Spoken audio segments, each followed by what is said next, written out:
celebra el desempeño económico que ha tenido el país durante los últimos meses, a pesar de los pesares.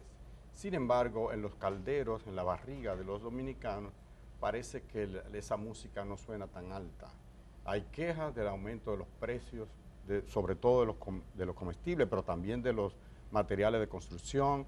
El precio de la gasolina sigue casi a 300 el galón, casi 300 pesos el galón. En fin, hay una situación económica, pero nosotros, para que nos detalle sobre esto y la perspectiva de este año, que habrá en el plano económico durante este año, hemos querido invitar a un especialista en la materia. Ha sido director del Instituto de Investigaciones Sociales de la UAS, él es investigador, sobre todo todo lo que tiene que ver con el comercio binacional con Haití, pero también a nivel internacional en otro más allá. Me refiero al profesor Juan del Rosario, que está aquí con nosotros. Muchas gracias, profesor. Buenos días, encantado de estar aquí con ustedes. Buenos días, profesor. Gracias por venir. Tenemos un cafecito para usted. Sí. Así le vamos a brindar un café. Profesor, ¿usted es de la coalición o del Licey? Y dale. Y dale, mira, hoy no dijo y lo dale. de pie de cañón. Mire, no, ya decía el profesor que no es tan seguidor. Pero bueno, usted sí, en materia económica, sería importante, ayer fue que incluso el mismo presidente de la República encabezó esa rueda de prensa, donde dieron a conocer el desempeño de la economía dominicana el pasado año. Entonces, siempre se ha dicho que como que República Dominicana crece, pero no necesariamente es una prosperidad que se comparte, como aquel estudio del Banco Mundial.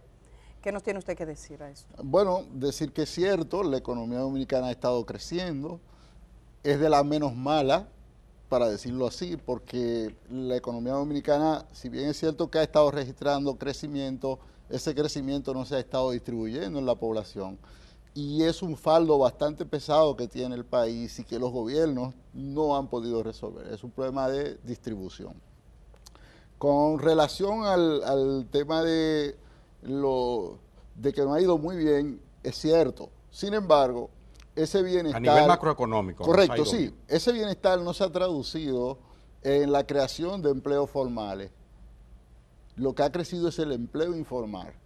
Y eso también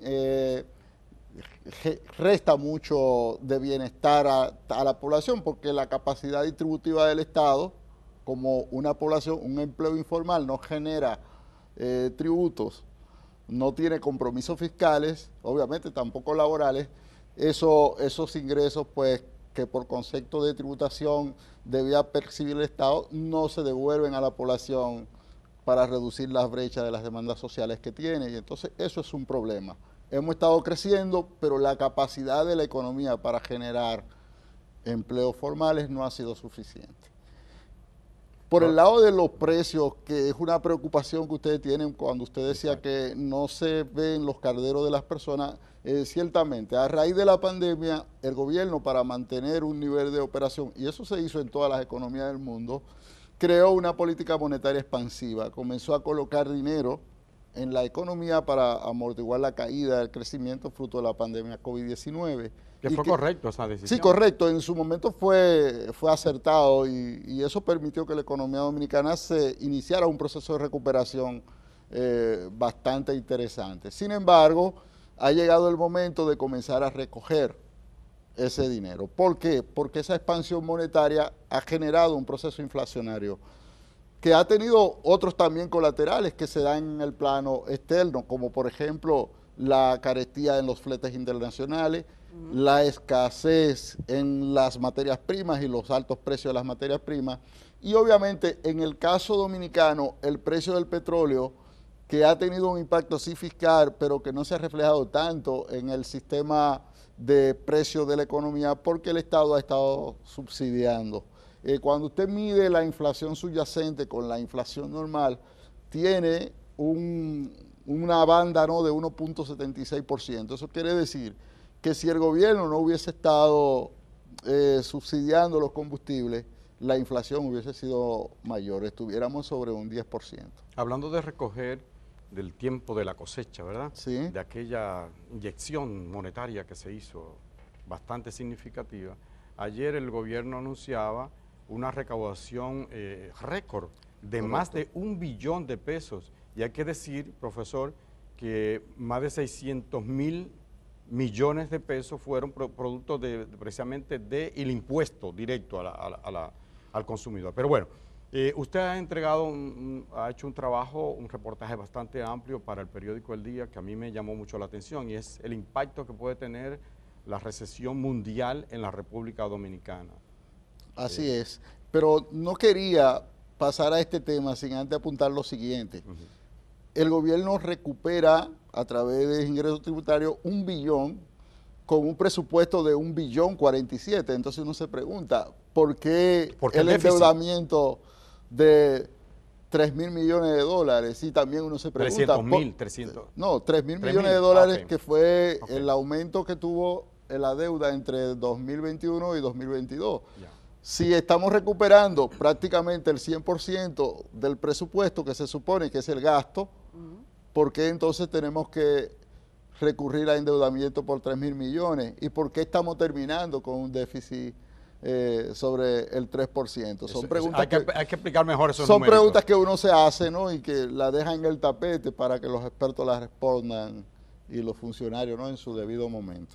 Entonces yo pienso que eso es importante. Ahora nosotros vamos a un presupuesto de 1 billón, casi 500.000. A eso yo le sumo 200.000 más, que son los que se agregan en el presupuesto complementario. Mínimo. Sí. Tenemos un entorno que no es muy favorable, un entorno internacional.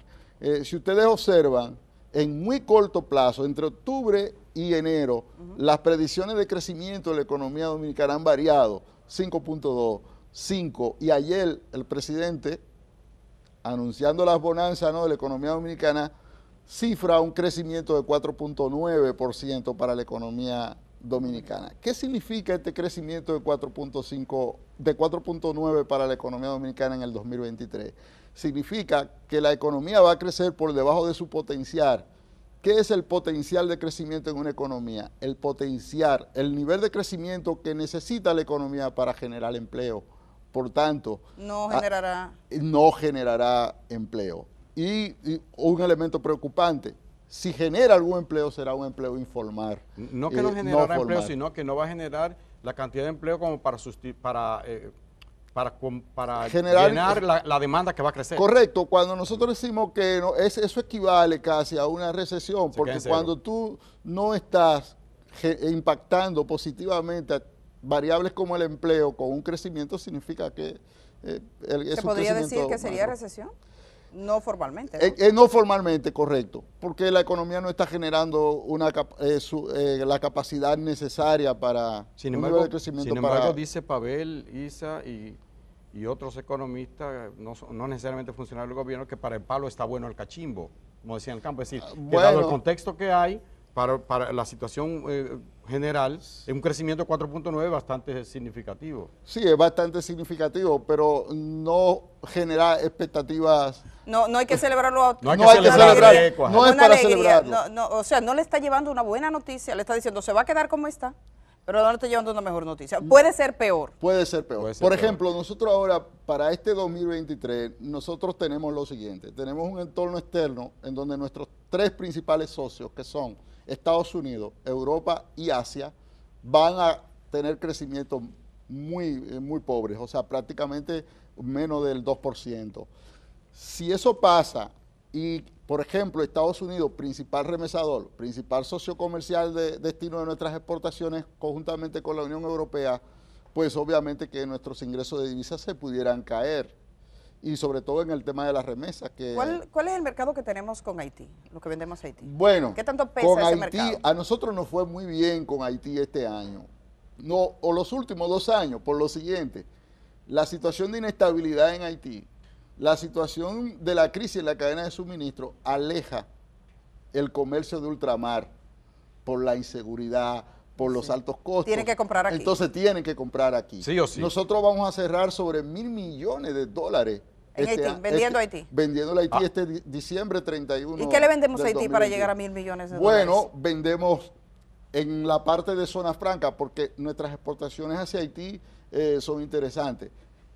En la parte de zona franca nosotros tenemos, que son las formales, no las informales, nosotros tenemos tejidos, nosotros tenemos partes, porque es importante. Exportamos partes de tejidos, de textiles hacia Haití y recibimos partes ya completas, o sea, piezas terminadas.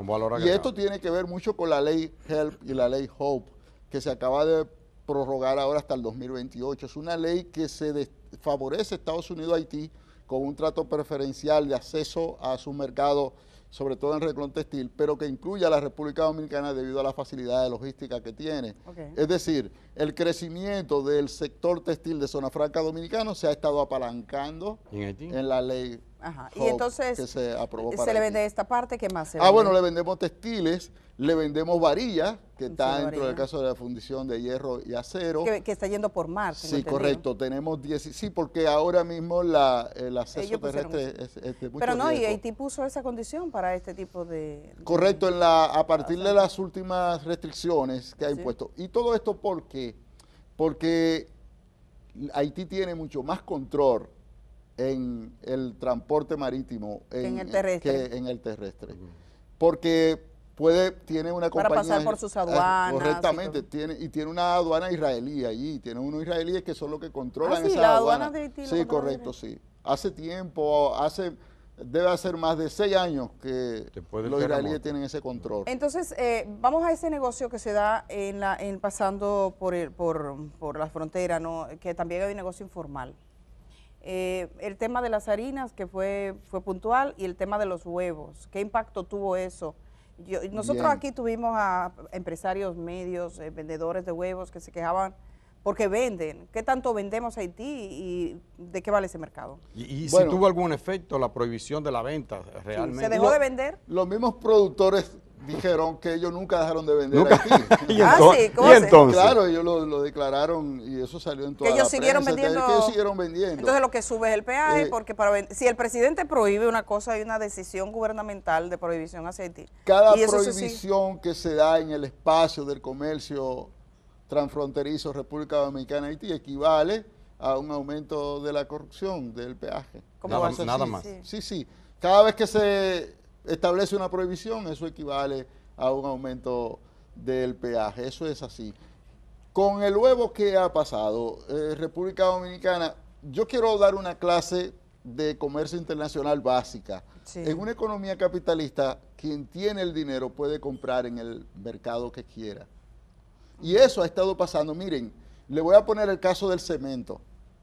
Nosotros prácticamente suplíamos todo el cemento que necesitaba Haití, obviamente una vez su brecha, porque ellos tienen una producción local un poco mínima, pero esa brecha la suplíamos nosotros. ¿Y qué ha ido pasando? Hemos ido perdiendo espacio porque nos lo ha estado ganando Turquía. Turquía le vendió. Correctamente, y hoy en día... Que está del otro lado del mundo, por allá. Exactamente, y hoy en día estamos a la par.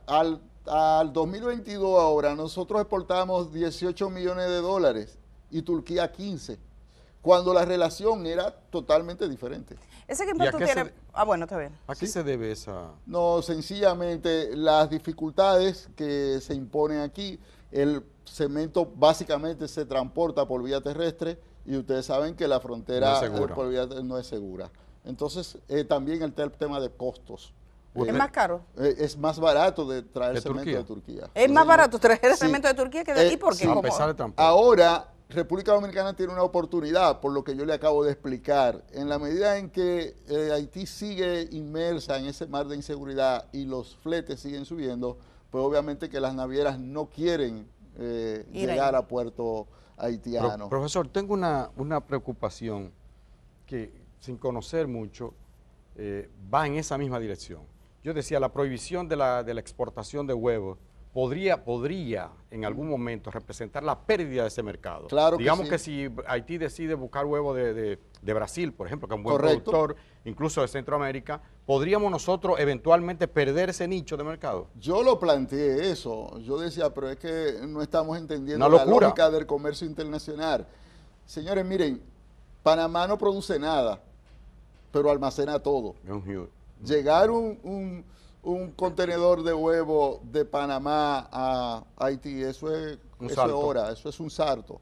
Entonces yo decía, estamos jugando a perder el mercado. Pero el gobierno dice que era necesario. Estas razones que daba el gobierno, que era de regular el suministro local. La pregunta que debemos hacerle a los comerciantes y a los consumidores es si el precio de los huevos bajaron. Ah, no, se quedó al mismo precio. Se quedó al mismo precio, entonces no tiene eso ningún impacto.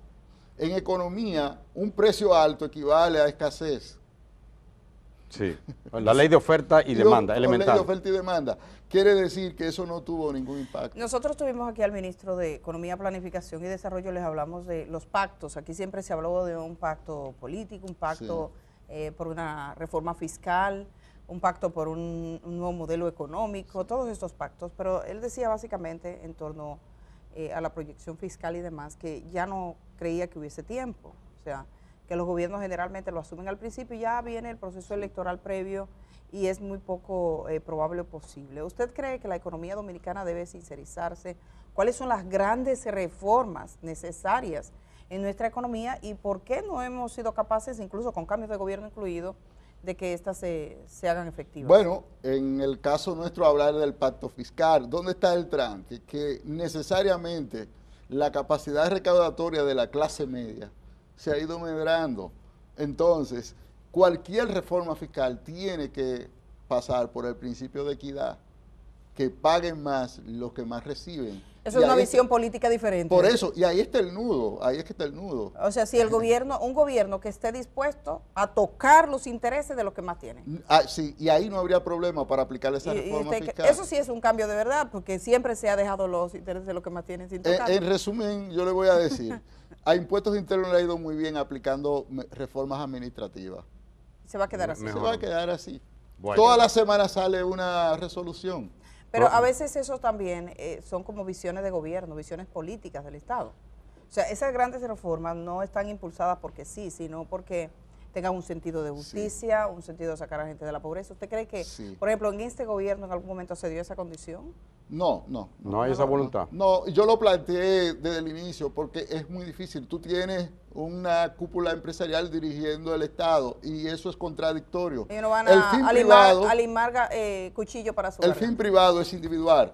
El Estado, el fin es colectivo. ¿Cómo tú logras conciliar esos dos puntos de vista? Es un tema. Entonces, ¿usted entiende, perdón, que tomando en cuenta que hay un peso empresarial importante en la gestión de este gobierno, eso constituyó un obstáculo? Claro que sí. Usted vio el intento de reforma primero en el 2020, penalizar los salarios.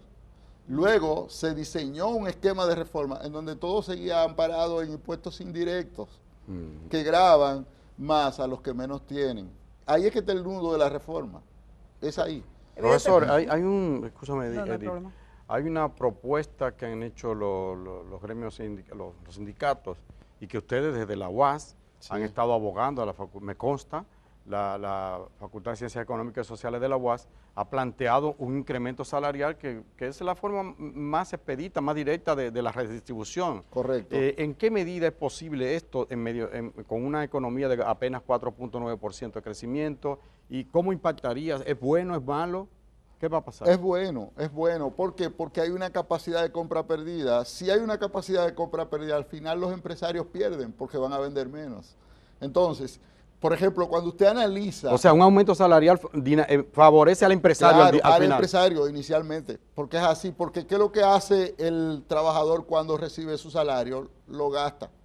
Ya. Eso es así. Ahora, ¿qué está pasando? Usted tiene, cuando usted analiza... Qué pena, perdón, usted lo dice así, pero qué ¿Sale pena, a comprar? ¿Sale a comprar? Qué pena que no hay un chin de ahorro, ¿no? Sí, no hay capacidad de ahorro, porque cuando tú tienes un costo de una canasta familiar que te rondan los quintiles más bajos sobre 25,000 y en los quintiles más altos casi en 50,000 pesos con un salario que tú tienes de 17. O sea, el salario mínimo promedio no da para cubrir la canasta básica mínima. No da para cubrir ni siquiera 25,000 la canasta. En el nivel más inferior, pero tú tienes canasta casi en 50,000 porque se hace por quintiles. El quintil más bajo, de menos ingreso, es el que tiene una canasta alrededor de 25,000 pesos, 23,000 y pico. Y el salario está por debajo de ahí ahora mismo, 21. Imagínense, si usted plantea que las personas que están en el quintil más bajo están en sectores sectorizados, vale la redundancia, quiere decir que desde el punto de vista laboral tienen salarios más bajos que la media, entonces obviamente que esa gente está muy lejos de cubrir su Eso es costo de pobreza, canasta eso es mínima. pobreza. De hecho, los organismos internacionales y las estadísticas dicen que en la República Dominicana la pobreza ha aumentado. Sin embargo, ayer veía yo una explicación que daba el gobierno con respecto al salario, porque se hizo, digamos, una comparación internacional, y que nos habían puesto en nosotros a un lugar muy lejano, y ellos dicen, no, si nosotros estamos en ese lugar. Estamos mejor que Haití. Estamos mejor, no, la mayoría de los países estamos No, que en 6 ese países, lugar. sí, sí. Pero sí, bueno, si bien es verdad que el gobierno esté diciendo, precisame ese dato, es como decirle a la gente, oye, tú estás mucho mejor que la mayor parte de los países, no necesariamente sería una preocupación. ¿Cómo usted lo ve? Eso se llama sofisma, media verdad. Media verdad, porque los salarios no se deben ver en términos nominales, sino en términos reales. ¿Qué tú puedes comprar con eso? Ese salario. Y yo quería tocar un tema, cuando usted hablaba de la reforma. Señores, la seguridad social. Un carnet de seguro es una tarjeta de descuento. Eso no puede ser. Que usted va con un carnet de seguro a un médico y le dice, ok, la consulta vale 4,000. Pero mira qué linda manera de decirlo. Sí, sí. Una tarjeta de descuento. Una tarjeta de descuento. Yo voy Sí, un carnet de seguro médico es una tarjeta de descuento, que significa que el sistema no está funcionando. Una oferta ahí como en el supermercado. Mire, son 4,000 pesos, usted solo tiene que pagar 3. Sí. Eso es un descuento que le están haciendo. Sí, básicamente. Le descontaron un 25% por presentar la tarjeta. Eso lo hacen cadenas Pero es un engaño al final de cuentas. de supermercados, Sí. lo hacen tiendas por departamento. Déjeme decirle, profesor, que yo nunca lo había visto de esa manera. O sea, sí, es verdad. Sí, tiene pero es razón, cierto. Que es una tarjeta de descuento. Es una tarjeta de descuento. Y alguien decía que los subsidiados es tener una tarjeta para ir a un hospital. Al mismo hospital Que iba antes sin carnet. Y que no se lo piden cuando llega allá, porque No, al final. ¿Y qué impacto puede tener para la familia que esa seguridad social sea reformada? ¿Qué necesidad tan imperiosa hay aparte de ese descuento? bueno, ¿Qué podría significar? todo va por el esquema de justicia. Yo creo que si a mí me tocase trabajar una reforma de todo el sistema de seguridad social y trabajar el componente salud, yo lo primero que diría es cero al copago. Cero. Muy Claro. bien. Yo lo aplaudiría. Usted tiene seguro, usted va y recibe los servicios. Punto. Igual, señores, 8,000 pesos. Cuando uno ve que una persona que tiene una enfermedad de alto costo clama por la televisión, por la radio, por favor inclúyame en los programas. Eso da una idea de por dónde anda el costo de la medicina, y usted tiene en los seguros médicos 8,000 pesos. Y quiero ser Eso se cubre en un mes, en La una salud sola es- dosis. La salud básicamente es un negocio en el país. Realmente la salud es un negocio. Permítame ser el abogado del diablo en este caso.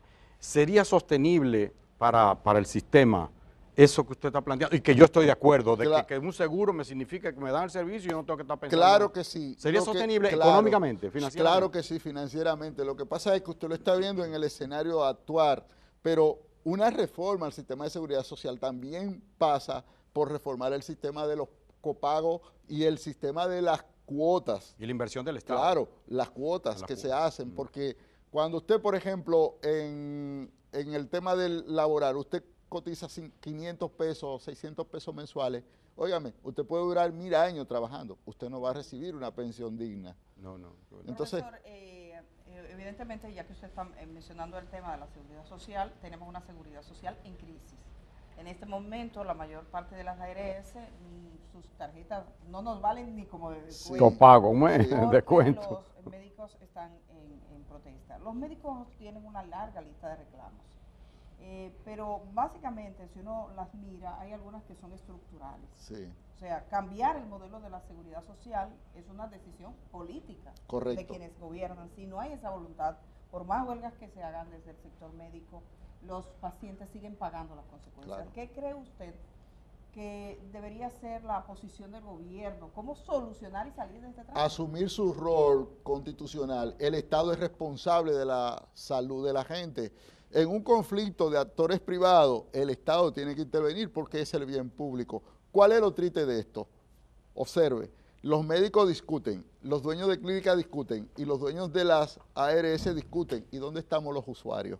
Y en el caso el caso específico del gobierno, que se ha posicionado como un intermediario, como un árbitro, ¿Cuál debería ser la función del No. Estado en este caso? Actuar como el responsable del sistema de seguridad social. social. El gobierno no es un mediador, es un árbitro. No es un mediador. No y ha es trabajado un como mediador. yo siento que ha trabajado como mediador. ¿A usted le parece? Quizás si como fuera- un vedor, como Sí, un vedor de como si tercera fuera línea. Agripino. Correctamente. Un o sea, agripino en la a mesa. esta altura ya el conflicto ARS, médico Debió estar solucionado. y clínica debería estar solucionado. Con un decreto, con una ley, con lo que usted quiera, pero debió estar solucionado. Hay una señora que me ha escrito hace un momento acá en el celular y bueno, yo le voy a hacer esa última pregunta. Yo le voy a decir, el invitado nuestro es economista, no mago, pero dice ya, ¿qué hacer Correcto. si gana un salario mínimo? Ujú, Tiene que pagar combustible, ujú, tiene que pagar su canasta básica ujú. y encima de eso tiene un tipo de enfermedad. Sí. ¿Qué usted le sugiere que haga? Que rece. La respuesta, uno irresponsable, que trabaje más. La respuesta de una persona que está preocupada es que sencillamente aspirar a un sistema de mayor equidad, de mayor justicia.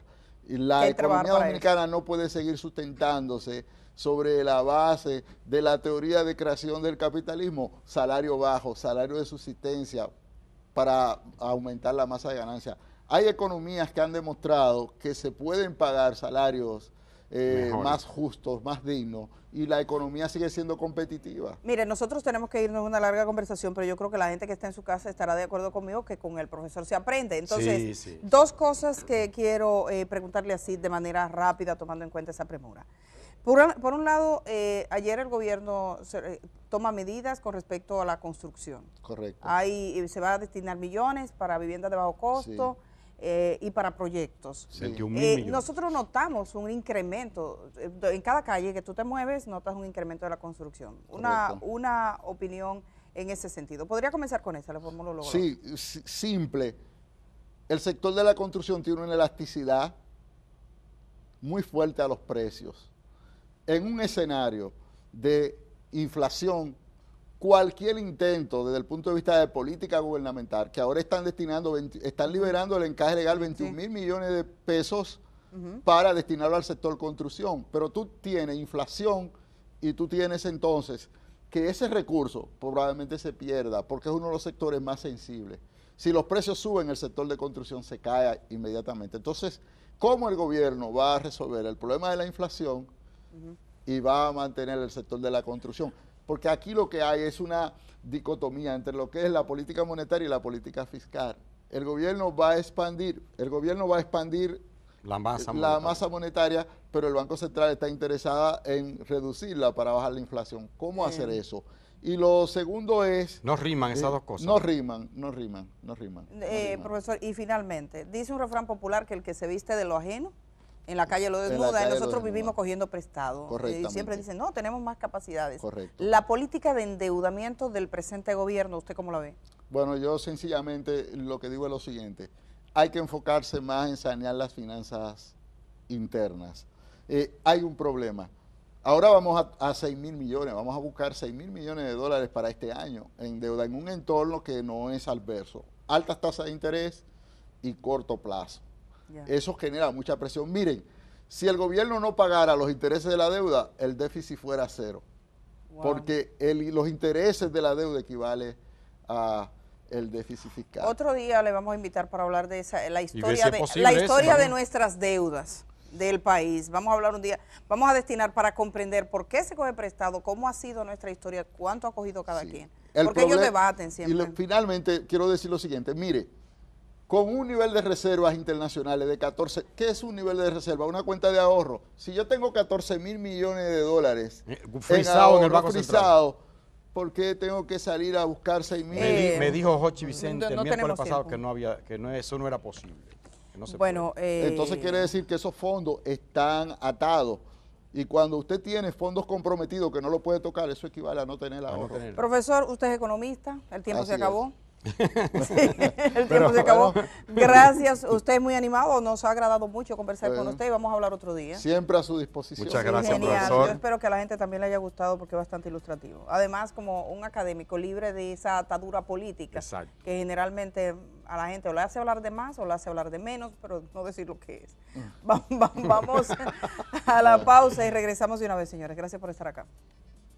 El Día camina contigo allá donde vayas. Cuando salgas de casa, continúa con nosotros en YouTube. El Día, 25 años de buen periodismo.